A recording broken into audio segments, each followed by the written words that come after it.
रिश्ता दिल का। 5वें किस्त हुरिया ने सोए हुए हमद को देखा तो बेअख्तियार मुस्कुरा दी। सोया हुआ हमद उसे बहुत प्यारा लगता था। अक्सर वो सोए हुए हमद को चूमना शुरू कर देती और वो डिस्टर्ब होकर उठ जाता और नींद पूरी न होने की वजह से रोता और हुरिया को तंग करता। हुरिया ने एक नज़र 7 बजाती घड़ी को देखा और फिर हमद के साथ बेड पर बैठते हुए उसके माथे पर प्यार किया और उसके बालों में उंगलियां फेरते हुए उसे उठाने लगी।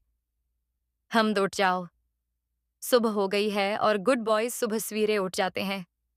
मुम्मा सोने दें, नींद आ रही है। अगर आप सोते रहोगे तो स्कूल कैसे जाओगे? हुरिया ने हमद को गुदगुदाते हुए पूछा। मुझे स्कूल नहीं जाना, स्कूल गंदा है। हमद ने हुरिया के हाथ हटाते हुए कहा, मुम्मा तंग न करें, सोने दें।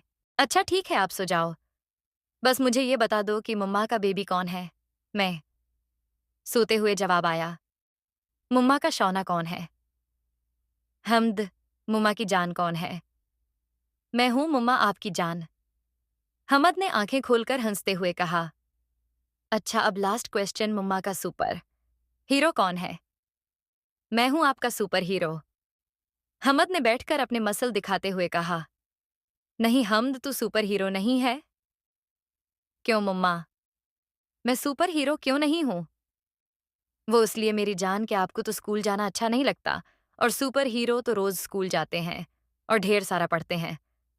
तो फिर आप सुपर हीरो कैसे हुए? हुरिया ने हमद को अपनी गोद में बैठाते हुए कहा। मुम्मा मैं स्कूल जाऊंगा और ढेर सारा पढ़ूंगा। अब तो मैं सुपर हीरो हूं ना? हमद ने हुरिया की गर्दन में बाहें डालकर पूछा। हुरिया ने मुस्कुराते हुए सर हिला दिया और हमद को उठाकर बाथरूम ले गई जहां एक और इम्तिहान उसके इंतजार में था और वो था हमद को नहलाना। हमद बहुत शरारती बच्चा था। हर काम में हुरिया को बहुत तंग करता था, खासकर खाते और नहाते वक्त ये दोनों काम उसे बिल्कुल पसंद नहीं थे। बाबा आज डिनर में क्या बनाऊं? हुरिया ने कर्नल साहब को चाय का कप पकड़ाकर साथ रखी कुर्सी पर बैठते हुए पूछा। जो आपका दिल करे बेटा, मैं तो बस कुछ लाइट सा खाऊंगा। आज लंच भी बहुत ज्यादा खा लिया। मैं सोच रही थी कि आज सेम का फेवरेट कुछ बना लूं। सुबह नाश्ता भी ठीक तरह से नहीं किया उसने। हाँ बेटा, मैं भी 2-3 दिन से देख रहा हूँ, वो कुछ चुप चुप सा है। कुछ बताया उसने तुम्हें? नहीं बाबा, मेरी तो उससे कोई बात नहीं हुई। हो सकता है ऑफिस में काम की कुछ टेंशन हो। बाबा, वो मैंने कुछ सोचा है सेम के बारे में, अगर आप मसरूफ नहीं हैं तो मैं आपसे कुछ बात करना चाहती हूँ। हुरिया ने हचकचाते हुए कहा। बोलो बेटा, क्या बात है? कर्नल साहब ने चाय का कप मेज पर रखते हुए कहा। बाबा माशाल्लाह से सेम की तालीम भी मुकम्मल हो चुकी है और जॉब बहुत अच्छी जा रही है, तो मैं सोच रही थी क्यों ना हम सेम की शादी के बारे में सोचें। बेटा, ये तो बहुत अच्छी बात है। मैं खुद भी उसकी शादी करना चाहता हूँ, बस आहल आ जाए फिर उसकी शादी करते हैं। बाबा आहल पता नहीं कब आते हैं, तब तक कहीं देर ना हो जाए। हुरिया को समझ नहीं आ रही थी कि वो कैसे मुनासिब लफ्जों में बाबा तक अपना पैगाम पहुंचाए। क्या मतलब बेटा? कैसी देर, आप साफ साफ बताएं। कर्नल साहब ने हैरानगी से कहा। बाबा, वो मैं सोच रही थी कि हम सेम के लिए माही माही को मांग लेते हैं, लेकिन कल खाला से मेरी फोन पर बात हुई तो उन्होंने बातों बातों में माही के लिए आए एक रिश्ते का जिक्र किया। बाबा, माही बहुत अच्छी लड़की है, मुझे बहुत पसंद है, इसलिए मैं चाहती हूँ कि हम खाला से बात कर लें इससे पहले कि देर हो जाए। हुरिया ने बलाखिर अपने दिल की बात कह ही दी। वो सेम की पसंद माही से भी वाकिफ थी और बाबा की ख्वाहिश भी जानती थी, इसलिए आज उसने बाबा से बात कर ही ली। बेटा, क्या सेम ने आपसे कुछ कहा है इस बारे में? नहीं बाबा, सेम ने कुछ भी नहीं कहा। उसे इस मामले की कोई खबर नहीं है। ये सरासर मेरा जाती ख्याल है। बाबा, मैं जानती हूँ कि आपका झुकाव पप्पू की तरफ है और पहले मेरा भी यही ख्याल था, लेकिन अब मैंने महसूस किया है कि नैना और सेम के ख्यालात बहुत मुख्तलिफ हैं। इन दोनों में हम आहंगी ना होने के बराबर है और वैसे भी नैना को जॉइंट फैमिली में नहीं रहना और सेम हम सबसे अलग नहीं रह पाएगा। नैना और माही दोनों ही घर की बच्चियां हैं और मुझे दोनों ही बहुत अजीज हैं, लेकिन हमारे घर में नैना को खुद को एडजस्ट करने में बहुत प्रॉब्लम होगी। नैना के बहुत सारे कजन्स हैं। इसके चाचू की फैमिली का मुझे इरादा लगता है नैना के लिए, लेकिन माही के जोड़ का सेम के अलावा कोई कजन नहीं और मैं नहीं चाहती। इतनी अच्छी लड़की कहीं बाहर जाए, पता नहीं कैसे लोग होंगे। हुरिया की बातें सुनकर कर्नल साहब ने बस सिर हिलाया। बाबा, मुझे बस खाला की बात सुनकर ये ख्याल आया। मैं बस ये चाहती हूँ कि इस घर में वो लड़की आए जो इस घर को अपना समझकर जोड़ कर रखे। बाकी फैसला तो आप ही करेंगे, और आप जो भी फैसला लेंगे, मुझे उम्मीद है कि सेम को भी कोई एतराज नहीं होगा। हुरिया ने एक आखिरी कोशिश भी कर ली। वो चाहती थी कि बाबा सेम के हक में फैसला लेकर उठे। बेटा, आज रात का खाना बनाने की कोई जरूरत नहीं है। क्यों बाबा, मुझसे कोई गलती हो गई है क्या? हुरिया कर्नल साहब के मुंह से गैर मुतवक्का बात सुनकर हैरान हुई। नहीं बेटा, आपसे कोई गलती नहीं हुई, बल्कि आपने तो मुझे गलत फैसले से बचाया है। और खाना इसलिए नहीं बनाना, क्योंकि आज रात का खाना हम सेम की खाला के घर खाएंगे। आप बस सेम से बात कर लेना, फिर हम आज ही चलेंगे। कर्नल साहब ने मुस्कुराते हुए कहा, थैंक यू बाबा, आप बहुत अच्छे हैं। सेम बस आता ही होगा। मैं उससे बात करती हूँ, मुझे उम्मीद है कि उसे आपके फैसले पर कोई एतराज नहीं होगा। हुरिया की बात सुनकर कर्नल साहब ने उसके सिर पर हाथ रखा और अपने कमरे की तरफ बढ़ गए। मिम्मा, हम चाची से मिलने कब जाएंगे? अब तो चाचू भी आ गए हैं। हेमद अपने छोटे से प्लास्टिक के बने हुए घोड़े पर बैठा झूल रहा था और साथ में हुरिया का सर भी खा रहा था। बेटा, अभी थोड़ी देर तक चलेंगे। हुरिया ने टीवी पर नजरें जमाए हुए कहा। हमद को तैयार करते हुए इसके मुंह से निकल गया कि वो उसकी चाची देखने जा रहे हैं, और तब से लेकर अब तक वो कोई 20 बार यही सवाल पूछ चुका था। हुरिया हमद को ये सब बताकर अब बहुत पछता रही थी। मुम्मा, जल्दी चले ना, मुझे अपनी चाची देखनी है। हमद, अब अगर आपने एक बार भी और जाने का कहा तो मैं आपको बिल्कुल भी अपने साथ नहीं लेकर जाऊंगी। हुरिया ने धमकी दी, और वो जानती थी कि ये जरूर काम करेगी, क्योंकि हमद बाहर जाने और घूमने फिरने का बहुत शौकीन था। अच्छा ठीक है, मैं नहीं बोलूंगा, लेकिन आपने मुझे लेकर जाना है, मैं अपनी चाची देखूंगा। ठीक है, अब आप चुप करके टीवी देखो।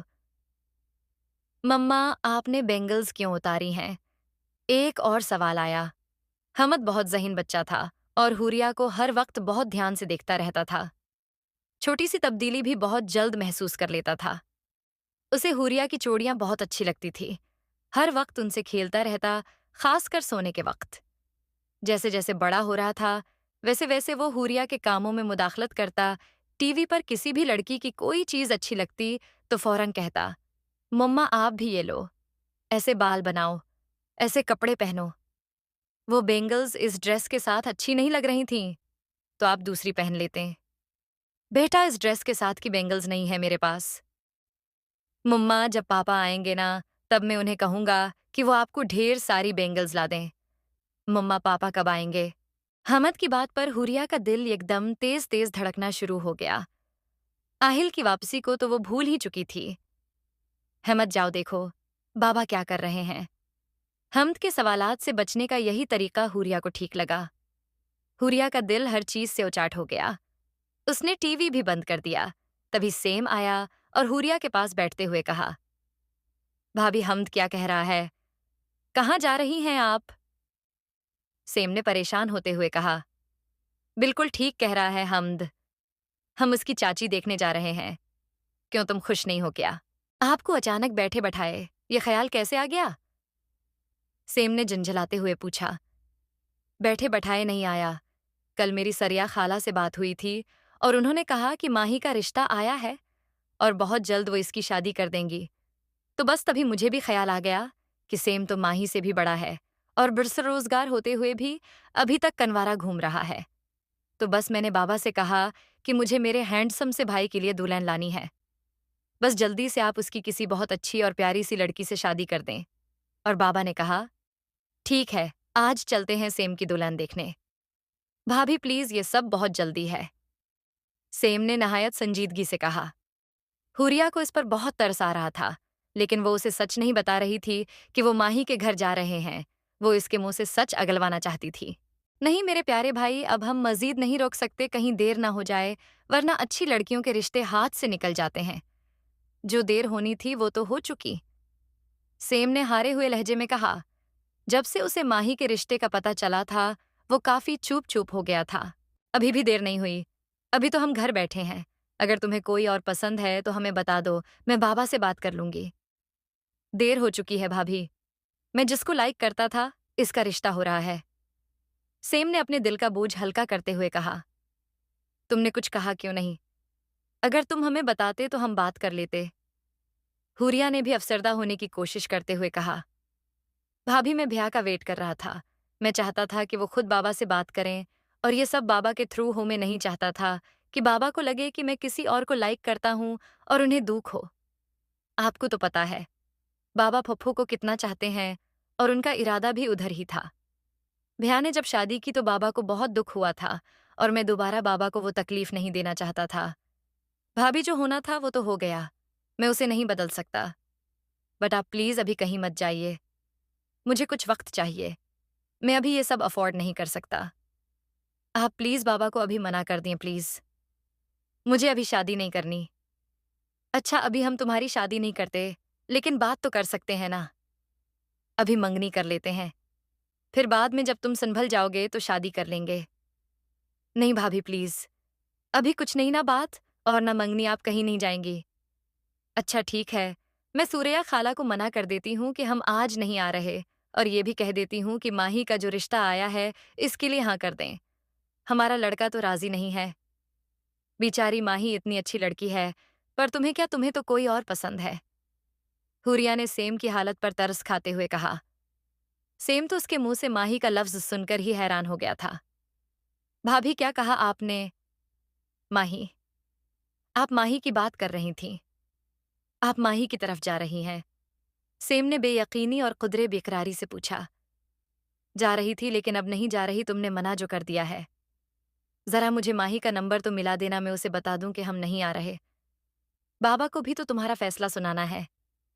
कितने खुश थे वो कि माही इनकी बहू बनेगी, लेकिन अब खैर, तुम फिक्र न करो, मैं सब संभाल लूंगी। नहीं भाभी, आपको किसी को कुछ बताने की जरूरत नहीं है। मुझे कोई ऐतराज नहीं है। आप जाएं। पर वो लड़की, माही ही वो लड़की है भाभी। सेम ने हुरिया की बात काटते हुए जल्दी से कहा, और हुरिया खिलखिलाकर हंसती। हुरिया को हंसते देख सेम को अंदाजा हो गया कि वो इतनी देर से इसका मजाक उड़ा रही थी। आप सब जानती थीं, फिर भी मुझे बेवकूफ बनाया। इतनी देर से मुझे तंग कर रही थीं। बताया क्यों नहीं मुझे? सेम ने मसनूई गुस्से से कहा। थोड़ी देर पहले वाली अफसरदगी बिल्कुल गायब थी। हाँ, मुझे सब पता था। मैं बस इंतजार कर रही थी कि कब तुम अपने मुंह से आकर मुझे बताते हो। लेकिन तुमने तो कुछ न कहने की कसम खा रखी थी, और माही ने तो वैसे ही नहीं बोलना था। तो जो करना था मुझे ही करना था। आखिर मेरे भाई की खुशी का सवाल था। बस जब मुझे खाला से माही के लिए आने वाले रिश्ते का पता चला, तो मैंने उन्हें लड़के वालों को हाँ कहने से रोक दिया, मना कर दिया, और बाबा से बात की और उन्हें माही के लिए राजी किया। हुरिया ने सेम के बाल बिगाड़ते हुए कहा। ओ भाभी, you are the great. I love you. You are the best bhabhi of the world. भाभी, आपको ये सब कैसे पता चला? आई मीन मेरे और माही के बारे में। मैं क्या तुम्हें अंधी नजर आती हूँ? मुझे सब नजर भी आता है और समझ भी। वो कहते हैं ना कि इश्क और मुशक छिपाए नहीं छिपते, और इधर तो बात मेरे इतने प्यारे भाई की थी, कैसे ना पता चलता। ये जो तुम हर वक्त मुझे कहते रहते हो, खाला के घर ले चलूं आपको, और वहां जाकर जो तुम माही को ताड़ते हो ना, वो सबको नजर आता है। भाभी, आप भी ना बस।